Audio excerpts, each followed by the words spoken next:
বন্ধুরা, আমি Rahima village kitchen চলে এসেছি আর একটা নতুন রেসিপি নিয়ে। দেখুন, আমি পটল আলু কেটে নিয়েছি আর এখানে আমার চিংড়ি মাছ আছে।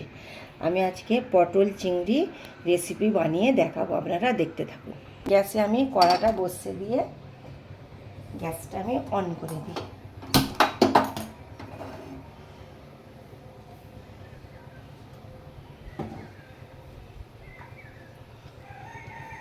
ওর মধ্যে আমি তেল দিয়ে দিচ্ছি। সর্ষের তেলে আজকে রান্না করে দেখাবো বন্ধুরা, আপনারা দেখতে থাকুন। বন্ধুরা, আমার তেল গরম হয়ে গেছে। এই গরম তেলের মধ্যে আমি আলু দিয়ে ভেজে নেবো, লাল লাল করে ভেজে নেবো। বন্ধুরা, আপনারা দেখতে থাকুন। এই নতুন নতুন রেসিপি দেখতে থাকুন, সাপোর্ট করবেন আর আমার সাথে থাকবেন। দেখুন বন্ধুরা, আমাদের গ্রামে কত রোদ্দুর উঠেছে।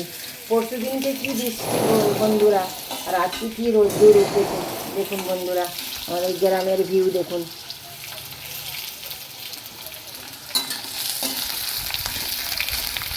দেখুন বন্ধুরা, আমার আলুটা একটু ভাজা হয়ে এসছে। এর মধ্যে আমি পটল কাটাগুলো দিয়ে দেবো, দিয়ে আমি ভালো করে ভেজে নেব।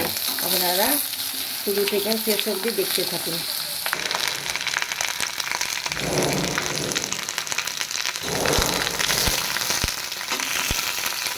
বন্ধুরা, আমি ভাজছি পটল আলু, এইভাবে আপনারা ভেজে নেবেন।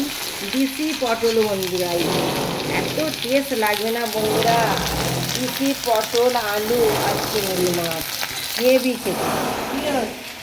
পাকা হয়ে গেছে একদম। কি আলু দিয়ে পটল দিয়ে রান্না করবেন চিংড়ি মাছটার সাথে, বাস আর কিছু লাগবে না। বেশি পানি লাগবে না, যেহেতু আমার চন্দ্রমুখী আলু না।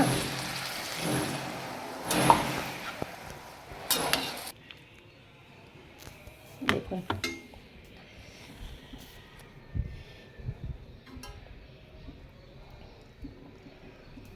পটল চিংড়ি আপনারা এইরকমভাবে করে খাবেন গরম ভাতের সাথে। আর নতুন নতুন রেসিপি আপনারা দেখতে থাকুন আর রহিমা ভিলেজ কিচেনকে সাপোর্ট করে যান এইভাবে। খোদা হাফেজ।